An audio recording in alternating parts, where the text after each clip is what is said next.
राष्ट्रवादी गेलेले नाहीयेत, बाकी दोन्ही पक्ष त्या ठिकाणी गेलेले बघायला मिळाले. काय नेमकं कारण? असं कळतंय की त्यांना मागच्या वर्षी ते आले नाही म्हणून त्यांना निमंत्रण नाही असं म्हणतात. मी त्यांच्या एका आमदार आहेत अमोल मिटकरी, त्यांचं मी वक्तव्य ऐकलं.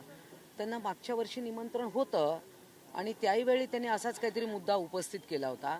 मला असं वाटतं की जेव्हा आपण राष्ट्र निर्माण, हिंदू राष्ट्र आणि चारित्र्य निर्माण याची ऊर्जा घेण्यासाठी आपण तिकडे जात असतो, तर जायला काही हरकत नव्हती.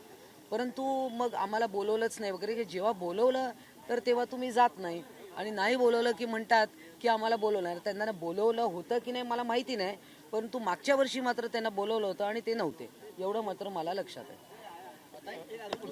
पृथ्वीराज चव्हाणांनी जे विधान केलंय 19 तारखेला मराठी पंतप्रधान होणार असं बघा, मी एक फार छोटी कार्यकर्ती आहे आणि याबद्दल मी काही बोलणं हे चुकीचं ठरेल.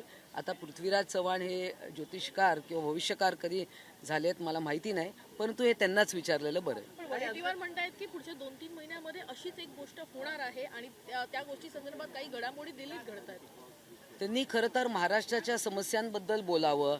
महाराष्ट्रामध्ये अधिवेशन चालू आहे, शेवटचा दिवस आहे, त्यामध्ये जनतेसाठी अधिक काय पदरात पाडून घेता येईल याबद्दल त्यांनी खरं तर बोललं पाहिजे.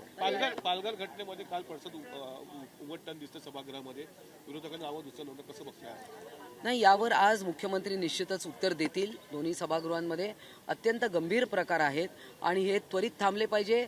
ज्या काही आधुनिक तंत्रज्ञान वापरून किंवा जे काही पोलीस यंत्रणा किंवा सर्व यंत्रणांचा वापर करून हे सगळे प्रकार थांबवले पाहिजे. एकनाथ शिंदे मुख्यमंत्री होतील.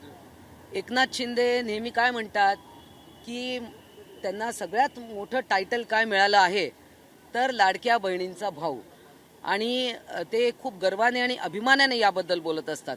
बाकी प्रकाश आंबेडकर काय बोले ते मी काय ऐकलेलं. धन्यवाद.